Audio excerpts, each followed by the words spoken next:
नमस्कार, KP news 24/7 में आपका स्वागत है। मैं हूं अश्विनी आपके साथ। आइए सबसे पहले एक नजर डालते हैं अब तक के मुख्य समाचारों पर। बीदर के अमलापुर ग्राम के समीप शुक्रवार को एक तेज गति कार ने इलेक्ट्रिक पोल और ट्रांसफार्मर को मारी टक्कर। उगादी पर कर्नाटक चुनाव के लिए उम्मीदवारों की पहली सूची जारी करेगी कांग्रेस के नेता सिद्धरामैया ने कही ये बात। पीएम मोदी 25 मार्च को करेंगे मेट्रो रेल के व्हाइट स्पीड केआरपुरम मेट्रो खंड का उद्घाटन।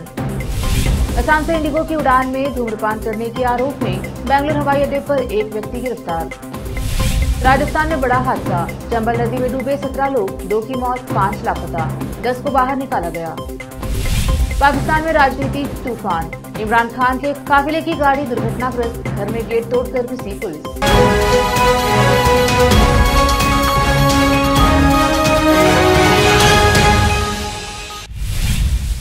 अब समाचार विस्तार से। बीदर के अमलापुर ग्राम के समीप शुक्रवार को एक तेज गति कार ने इलेक्ट्रिक पोल और ट्रांसफार्मर को टक्कर मार दी। उसके बाद कार पलट गई। इस घटना में 3 लोग घायल हुए हैं, जिन्हें अस्पताल में भर्ती कराया गया। कार के करीब एक शराब की बोतल पड़ी हुई मिली, जिससे यह कार चालक की शराब पीकर ड्राइविंग करने की आशंका है। केपी न्यूज के कैमरामैन संतोष का कवरेज।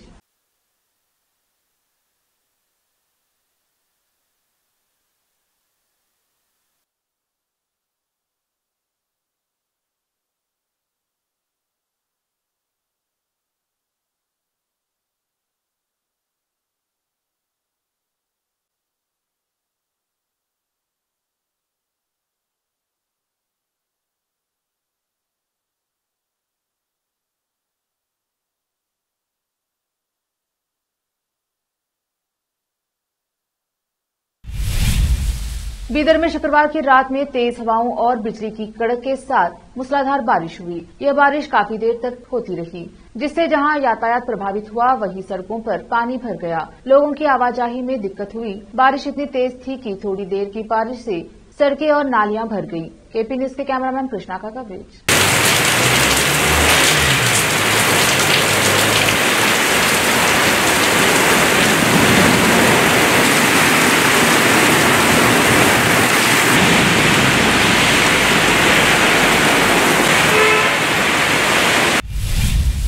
कर्नाटक के बीदर जिले के औरा तालुका के जेडीएस पार्टी के आकांक्षी जयसिंह राठौड़ ने आज शनिवार 18 मार्च को तालुका के जेडीएस पार्टी कार्यालय में कांग्रेस पार्टी छोड़कर जेडीएस में शामिल हो गए। पार्टी में शामिल होने के बाद जयसिंह राठौड़ ने प्रेस मीट आयोजित की और पार्टी में शामिल होने के बारे में और पार्टी से टिकट चाहने और अपने राजनीतिक उद्देश्य के बारे में विस्तार से बताया। इस अवसर पर जेडीएस पार्टी के तालुका अध्यक्ष तानाजी तोरनाकर, माणिक चौहान, दिनेश राठौड़, जेडीएस पार्टी के कार्यकर्ताओं और नेताओं के अलावा दूसरे इस प्रेस मीट में उपस्थित रहे। इस अवसर पर जयसिंह राठौड़ ने केपी न्यूज से बात की और आज से केपी न्यूज के संवाददाता अलीम पाशा की रिपोर्ट।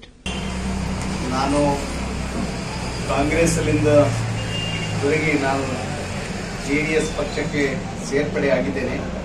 ಕುಮಾರಣ್ಣವರು ಮತ್ತು ನಮ್ಮ ಬಂಡೆಪ್ಪ ಕಾಶೆಂಪುರ ಅವರು, ನಮ್ಮ ತಾನಾಜಿ ನಮ್ಮ ತಾಲೂಕಾಧ್ಯಕ್ಷರು ಅವರು ನೇತೃತ್ವದಲ್ಲಿ మన ಹಾಸನ ಹರ್ಕೂರು ವಿಧಾನಸಭಾ ಕ್ಷೇತ್ರದಲ್ಲಿ ಕುಮಾರಣ್ಣವರು ನೇತೃತ್ವದಲ್ಲಿ ಸೇರ್ಪಡೆಯಾಗಿದ್ದೇನೆ। ಈಗ ಮುಂದೆ ಬರುವ ವಿಧಾನಸಭಾ ಇದರಲ್ಲಿ ಆಕಾಂಕ್ಷಿಯಾಗಿದ್ದೇನೆ ಅಂತ ಜೆಡಿಎಸ್ ಅಲ್ಲಿ ಕೆಲಸ ಮಾಡಬೇಕೆಂತ ಟಿಕೆಟ್ ಕೂಡ ಕೊಡ್ತೆ ಅಂತ ಹೇಳಿದ್ದಾರೆ। ಜೆಡಿಎಸ್ ಅಲ್ಲಿ ಕೆಲಸ ಮಾಡಬೇಕು। ಟಿಕೆಟ್ ಕೊಡಲಿಲ್ಲ ಕೊಡ್ತಾರೆ, ಜೆಡಿಎಸ್ ಕೊಟ್ಟಿಲ್ಲ ಅಂದ್ರೆ ಪೂರೇ ಕೊಡ್ತಾರೆ, ಕೊಟ್ಟಿಲ್ಲ ಅಂತ ಇದ್ದಾರೆ। ಪಕ್ಷದಾಗೆ ನಮ್ಮ ಜೆಡಿಎಸ್ ಅಲ್ಲಿ ಮಿನಿಮಮ್ ಒಂದು 4 ಸೀಟ್ ಗೆಲ್ಲಿಸ್ತಾರೆ।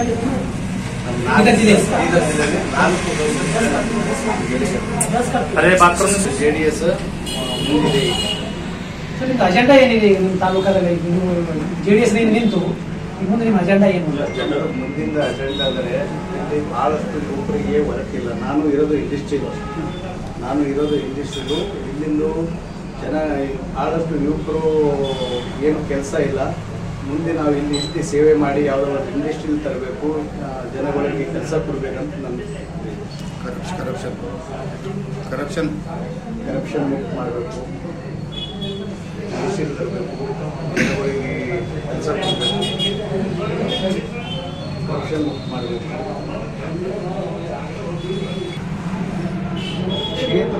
ನನಗೆ ನೋಡೋದಕ್ಕಿಂತ JDS ಪಕ್ಷ ಒಂದು ರೈತರ ಪಕ್ಷ ಇದೆ. ಈಗ ನಾವೆಲ್ಲ ಬಹಳಷ್ಟು ವಿಲೇಜ್ ಅಲ್ಲಿ ಓಡಾಡಿದೆ, ಒಂದು ತಿಂಗಳಿಂದ ಸತತವಾಗಿ. सबको नमस्ते, मेरा नाम जय सिंह राठौड़ है. मैं कांग्रेस छोड़ के JDS में ज्वाइन हुआ हूँ. कुमार स्वामी के नेतृत्व में, बट्टेप्पा साहब के नेतृत्व में, हमारे तालुका के नेतृत्व में JDS में ज्वाइन हुआ हूँ. मेरे को आश्वासन दिया गया है कि इधर जाके काम करो, आगे का आकांक्षी बन के काम करो, आगे का टिकट मुझे देता है. कांग्रेस पार्टी छोड़ना क्या अनिवार्य है सर? कांग्रेस पार्टी छोड़ने का उसमें 27-28 लोग आकांक्षी था. उसमें बहुत से लोग का बदल चल रहा था. इसके लिए मेरे को ये लगा कि ये लोग ऐसा ही करते करते लास्ट में हारने वाले को टिकट देता है. इसके लिए मेरे को वहाँ छोड़ना पड़ा. इसके लिए आगे JDS में ज्वाइन हुआ. जी, और क्या बोलो, पिछले समय में JDS में धनाजी ज्यादा बोल के तो पार्टी छोड़ के चले गए, उसके बारे में क्या कहेंगे? हम तुम भी ऐसा करते क्या बोल के हमारा तालुका जनता बोल रही सर, आप उसके बारे में क्या कहेंगे? कौन आया था कौन गया था मुझे पता नहीं है. मैं JDS में रह के संगठन करके JDS का काम करता हूँ और JDS का 100% झंडा इस बार. कांग्रेस के वरिष्ठ नेता सिद्धरामैया ने शनिवार को कहा कि मई तक संभावित विधानसभा चुनाव के लिए उम्मीदवारों की पार्टी की पहली सूची की घोषणा 22 मार्च को उगादी त्योहार के दिन की जाएगी, जिसे कन्नडिगा नववर्ष के रूप में मानते हैं. शुक्रवार को नई दिल्ली में कांग्रेस की केंद्रीय चुनाव समिति की बैठक में हिस्सा लेने वाले पूर्व मुख्यमंत्री ने कहा कि बैठक में चुनावी रणनीति और राहुल गांधी के राज्य के दौरे पर भी चर्चा हुई. उम्मीदवारों के चयन के संबंध में चर्चा के बारे में पूछे जाने पर उन्होंने कहा, पहली सूची 22 मार्च की सुबह उगादी त्योहार के दिन जारी की जाएगी. प्रधानमंत्री नरेंद्र मोदी 25 मार्च को बहुत प्रतीक्षित व्हाइट स्पीड केआरपुरम मेट्रो खंड 13.2 किलोमीटर का उद्घाटन करेंगे. यह खंड बेंगलुरु के पूर्व पश्चिम कॉरिडोर का विस्तार है. Bengaluru metro rail corporation limited के प्रबंधक निदेशक अंजुम परवेज के अनुसार व्हाइट स्पीड केआरपुरम खंड पर लगभग 1.2 लाख दैनिक यात्रियों की उम्मीद है. उनका कहना था कि बैपनहल्ली केआरपुरम खंड के पूरा तैयार होने तक केआरपुरम व SV रोड मेट्रो स्टेशन के बीच फीडर बस सेवा संचालित करने के लिए BMTC से बात की जा रही है. लगभग 15 किलोमीटर लंबा बैपनहल्ली व्हाइट स्पीड सेक्शन वर्ष 2020 के अंत तक पूरा होना था, लेकिन कई कारणों से यह कई बार समय सीमा से चूक गया. शेष केआरपुरम बैपनहल्ली खंड के जुलाई 2023 तक पूरा होने की उम्मीद है.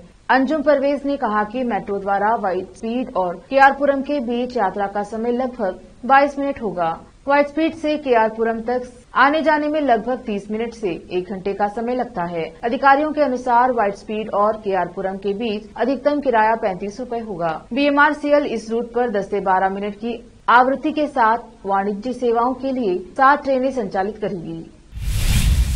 अब वक्त एक और छोटे से ब्रेक का, जल्द लौटेंगे ब्रेक के बाद.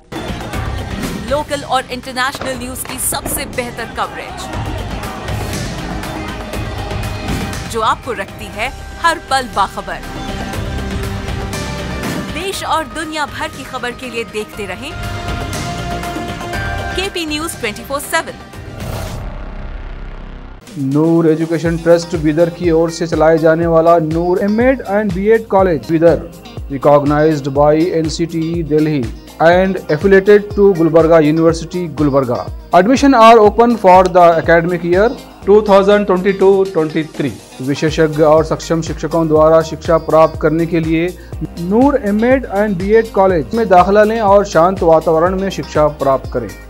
बीदर शहर में बेहतर शिक्षा का एकमात्र केंद्र Noor M.Ed and B.Ed college, Shahpur gate, Bidar. Phone numbers 9945283920 8482221297. Break के बाद स्वागत है आपका. देखते हैं आगे के समाचार. बेंगलुरु के केम्पेगौड़ा अंतर्राष्ट्रीय हवाई अड्डे पर अधिकारियों ने एक यात्री को इंडिगो की एक उड़ान के शौचालय में धूम्रपान करने के आरोप में गिरफ्तार किया है. सूत्रों ने शनिवार को यह जानकारी दी. हवाई अड्डा पुलिस के अनुसार गिरफ्तार व्यक्ति की पहचान शहरी चौधरी के रूप में हुई है. 6C716 में असम से बेंगलुरु जाते समय इस कृत्य को अंजाम दिया. जब विमान हवा में था तब आरोपी यात्री ने शौचालय में धूम्रपान किया, जिससे अन्य यात्रियों की सुरक्षा खतरे में पड़ गई. फ्लाइट के क्रू ने टॉयलेट में बदबू देखी और अधिकारियों को इसकी सूचना दी. राजस्थान के करौली जिले में आज बड़ा हादसा हो गया. करौली के मंडरायल इलाके में चंबल नदी में 17 पदयात्री डूब गए. हादसे की सूचना पर पुलिस प्रशासन में हड़कंप मच गया। आनन फानन में रेस्क्यू ऑपरेशन शुरू करवाया गया। रेस्क्यू टीम ने 10 लोगों को नदी से सुरक्षित बाहर निकाल लिया, लेकिन 2 लोगों की मौत हो गई। उनके शव भी निकाल लिए गए हैं। 5 लोग अभी लापता हैं। उनकी नदी में जोर शोर से तलाश की जा रही है। जानकारी के अनुसार मध्य प्रदेश के शिवपुरी जिले के चिलाद गांव निवासी करीब 17 पदयात्रियों का जत्था कैला माता के दर्शन के लिए रवाना हुआ था। वे शनिवार को सुबह करौली जिले के मंडरायल इलाके के रोंधई गांव के समीप चंबल नदी के छोई घाट से पैदल नदी पार कर रहे थे। इसी दौरान अचानक वे गहरे पानी में चले गए। उसके बाद एक यात्री डूबते चले गए। इससे नदी पार कर रहे श्रद्धालुओं में चीख पुकार मच गई। श्रद्धालुओं की चीख पुकार सुनकर आसपास के लोग दौड़े। ग्रामीणों ने 10 यात्रियों को जैसे तैसे सुरक्षित किनारे तक पहुंचा दिया। उसके बाद तत्काल पुलिस प्रशासन को सूचित किया। उसके बाद भी ग्रामीण खुद के स्तर पर रेस्क्यू ऑपरेशन में जुटे रहे। नदी में तलाश के दौरान 2 श्रद्धालुओं के शव बरामद हुए हैं। वहीं अभी 5 श्रद्धालुओं का कुछ पता नहीं चल पाया है। इसी बीच पुलिस प्रशासन भी रेस्क्यू टीम को लेकर मौके पर पहुंच गया। रेस्क्यू टीम नदी में श्रद्धालुओं की खोजबीन कर रही है। लोगों के पास भगवान तक पहुंचने के अलग अलग तरीके हैं, लेकिन भगवान एक हैं। इसीलिए हमें अलग तरीकों को लेकर नहीं लड़ना चाहिए और अपनी आंखों को बस मंजिल पर लगाए रखना चाहिए। आरएसएस प्रमुख मोहन भागवत ने शुक्रवार को सामवेद का उर्दू अनुवाद लॉन्च करने के लिए आयोजित एक सभा को संबोधित करते हुए ये बातें कही। भागवत ने भगवान तक पहुंचने के विभिन्न तरीकों के बारे में बात करते हुए कहा, सबका ज्ञान सत्य है। इस मौके पर मोहन भागवत ने अलग अलग लोगों के बारे में एक कहानी सुनाई, जो एक पहाड़ी पर चढ़ते हैं और दूसरे के बारे में बात करते हुए गलत रास्ता अपनाते हैं। हालांकि जो पहले शिखर पर पहुंचा, उसने पाया कि सभी अलग अलग रास्तों से एक ही स्थान पर पहुंच रहे थे। लाल किले में जियो जागो फाउंडेशन द्वारा आयोजित कार्यक्रम में भागवत ने कहा, इस सच्चाई को जानते हुए खुद को विभाजन पैदा करने वाली सभी ताकतों से बचाते हुए हमें वेदों के माध्यम से ज्ञान को आत्मसात करना होगा। आरएसएस से जुड़े राष्ट्रीय मुस्लिम मंच की ओर से प्रकाशित पुस्तक के विमोचन के बाद संघ प्रमुख ने कहा, पूरी दुनिया आज संघर्ष में है। क्या निदान है? मानव जाति को अपनी सोच बदलनी होगी। हमें समझना चाहिए हमारे तरीके अलग हो सकते हैं, लेकिन हमारी मंजिल एक ही है। आइए मंजिल को देखें और उस तक पहुंचने के तरीकों पर न लड़ें। यह वह सच्चाई है जो भारत को दुनिया को देनी है। भारत में एक बार कोरोना वायरस के मामलों में तेजी देखने को मिल रही है। देश भर में शुक्रवार को कोरोना वायरस 800 से भी ज्यादा नए मामले सामने आए हैं। भारत में दर्ज किए गए यह दैनिक कोविड मामले 4 महीनों में सबसे अधिक हैं। भारत में 126 दिनों के बाद एक दिन में कोरोना के 800 नए मामले दर्ज किए गए हैं। केंद्रीय स्वास्थ्य मंत्रालय द्वारा शनिवार को सुबह जारी किए गए आंकड़ों के अनुसार देश में शुक्रवार को कोविड-19 के 841 नए मामले सामने आए, जिसके बाद संक्रमितों की कुल संख्या बढ़कर 4.46 करोड़ हो गई। पिछले 24 घंटे में झारखंड और महाराष्ट्र में कोरोना वायरस से 1 जबकि केरल से 2 लोगों की मौत की जानकारी मिली है, जिसके बाद कोरोना महामारी से मरने वाले लोगों की कुल संख्या बढ़कर 5,30,799 पर पहुंच गई है। आंकड़ों से पता चलता है कि केरल, महाराष्ट्र, कर्नाटक और गुजरात में कोरोना संक्रमण के मामलों की संख्या सबसे अधिक है। भारत के दैनिक औसत नए कोविड मामले एक महीने में 6 गुना बढ़ गए हैं। एक महीने पहले 18 फरवरी को औसतन दैनिक मामले 112 थे, जबकि 18 मार्च 2023 को यह 626 हो गए। पंजाब पुलिस ने खालिस्तानी समर्थक और वारिस पंजाब दे प्रमुख अमृतपाल सिंह के खिलाफ शिकंजा कसना शुरू कर दिया है। पुलिस ने अमृतपाल सिंह और उसके साथियों के खिलाफ कार्यवाही शुरू कर दी है। पुलिस अमृतपाल सिंह को गिरफ्तार कर सकती है। पुलिस ने अमृतपाल सिंह के 6 साथियों को गिरफ्तार किया है। पुलिस ने 2 गाड़ियां तो पकड़ ली, लेकिन अमृतपाल सिंह भागने में कामयाब रहे। खबर है कि पंजाब पुलिस ने अमृतपाल सिंह को गिरफ्तार करने के लिए पीछा किया। अमृतपाल सिंह के खिलाफ पंजाब पुलिस ने हेट स्पीच समेत 3 मामले दर्ज किए हैं। इन्हीं को लेकर ये कार्यवाही की जा रही है। इसी बीच पंजाब के कई इलाकों में कल 12 बजे तक के लिए इंटरनेट सेवाएं बंद की गई हैं। बठिंडा जिले में कई जगहों पर इंटरनेट बंद कर दिया गया है। अमृतसर में भी इंटरनेट बंद कर दिया गया है। पटियाला, मोगो, मोहाली जिले में कई जगहों पर नेट बंद कर दिया गया। लोगों के फोन तो आ रहे हैं, लेकिन इंटरनेट काम नहीं कर रहा है। अब वक्त एक और छोटे से ब्रेक का, जल्द लौटेंगे ब्रेक के बाद। लोकल और इंटरनेशनल न्यूज की सबसे बेहतर कवरेज, जो आपको रखती है हर पल बाखबर। देश और दुनिया भर की खबर के लिए देखते रहें KP News 24/7।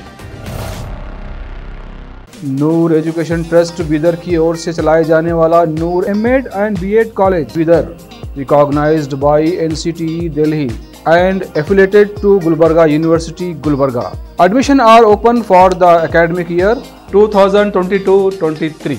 विशेषज्ञ और सक्षम शिक्षकों द्वारा शिक्षा प्राप्त करने के लिए नूर एमएड एंड बीएड कॉलेज में दाखिला लें और शांत वातावरण में शिक्षा प्राप्त करें। बीदर शहर में बेहतर शिक्षा का एकमात्र केंद्र Noor MEd and BEd college, Shahpur gate, Bidar. Phone numbers 9945283920, 8482221297। Break के बाद स्वागत है आपका। देखते हैं आगे के समाचार। पाकिस्तान में राजनीतिक तूफान का मौसम है। आज पाकिस्तान के पूर्व प्रधानमंत्री इमरान खान के घर का गेट पुलिस ने बुलडोजर से तोड़ दिया। इसके बाद पुलिस उनके घर में घुस गई। इमरान खान के समर्थकों और पुलिस के बीच झड़प की भी खबरें सामने आ रही हैं। वहीं इमरान खान तोशखाना मामले की सुनवाई के सिलसिले में आज इस्लामाबाद जा रहे थे, मगर रास्ते में इमरान खान के काफिले की एक गाड़ी दुर्घटनाग्रस्त हो गई। हालांकि वह सुरक्षित हैं। इसके बाद इमरान खान ने कहा कि अब ये स्पष्ट हो गया है कि मेरे सभी मामलों में जमानत मिलने के बावजूद पीडीएम सरकार मुझे गिरफ्तार करना चाहती है। उनके दुर्भावनापूर्ण इरादों को जानने के बावजूद मैं इस्लामाबाद और अदालत जा रहा हूं, क्योंकि मैं कानून के शासन में विश्वास करता हूं। पंजाब पुलिस ने जमान पार्क में मेरे घर पर हमला किया है, जहां बुशरा बेगम अकेली हैं। ये भी किस कानून के तहत कर रहे हैं? बॉलीवुड एक्ट्रेस रानी मुखर्जी की film Mrs Chatterjee versus Norway release हो चुकी है। फिल्म को दर्शकों की ओर से तो मजेदार रिस्पांस मिल रही है, साथ ही साथ बॉलीवुड के नामी कलाकार भी इस फिल्म को थिएटर में देखने के लिए पहुंच रहे हैं। हाल ही में रानी मुखर्जी की फिल्म को तनिषा मुखर्जी और काजोल एक साथ देखने पहुंचे थे। तनिषा मुखर्जी ने रानी मुखर्जी को गले लगाते हुए एक स्पेशल पोस्ट शेयर किया है, जिसमें यह तीनों एक्ट्रेस ब्लैक अटायर में ट्विनिंग करती नजर आ रही हैं। रानी मुखर्जी की फिल्म सच्ची घटना पर आधारित है। इस फिल्म में रानी मुखर्जी ने जबरदस्त एक्टिंग का लोहा मनवाया है। तनिषा मुखर्जी ने रानी मुखर्जी की फिल्म को देखने के बाद एक स्पेशल पोस्ट शेयर की है, जिसके साथ उन्होंने कैप्शन में लिखा, क्या फिल्म है, क्या परफॉर्मेंस है, यह फिल्म तो देखनी ही चाहिए। मिसेस चैटर्जी वर्सेस नॉर्वे की असली कहानी इससे अच्छी तरह बड़े पर्दे पर दर्शाई ही नहीं जा सकती थी। रानी इस फिल्म में बेहद शानदार भूमिका निभाती नजर आ रही हैं। हमने फिल्म को देखने के बाद हर इमोशन को जिया है। तनिषा के साथ साथ काजोल ने भी खूबसूरत तस्वीर साझा करते हुए अपनी बॉन्डिंग शेयर की है। आखिर में फिर एक बार देखते हैं मुख्य समाचार। बीदर के अमलापुर ग्राम के समीप शुक्रवार को एक तेज गति कार ने इलेक्ट्रिक पोल और ट्रांसफार्मर को मारी टक्कर। उगादी पर कर्नाटक चुनाव के लिए उम्मीदवारों की पहली सूची जारी करेगी कांग्रेस के नेता सिद्धरामैया ने कही ये बात। पीएम मोदी 25 मार्च को करेंगे मेट्रो रेल के वाइड स्पीड केआरपुरम मेट्रो खंड का उद्घाटन। असम से इंडिगो की उड़ान में धूम्रपान करने के आरोप में बेंगलुरु हवाई अड्डे पर एक व्यक्ति गिरफ्तार। राजस्थान में बड़ा हादसा, चंबल नदी में डूबे 17 लोग, 2 की मौत, 5 लापता, 10 को बाहर निकाला गया। पाकिस्तान में राजनीतिक तूफान, इमरान खान के काफिले की गाड़ी दुर्घटनाग्रस्त, घर में गेट तोड़कर घुसी पुलिस।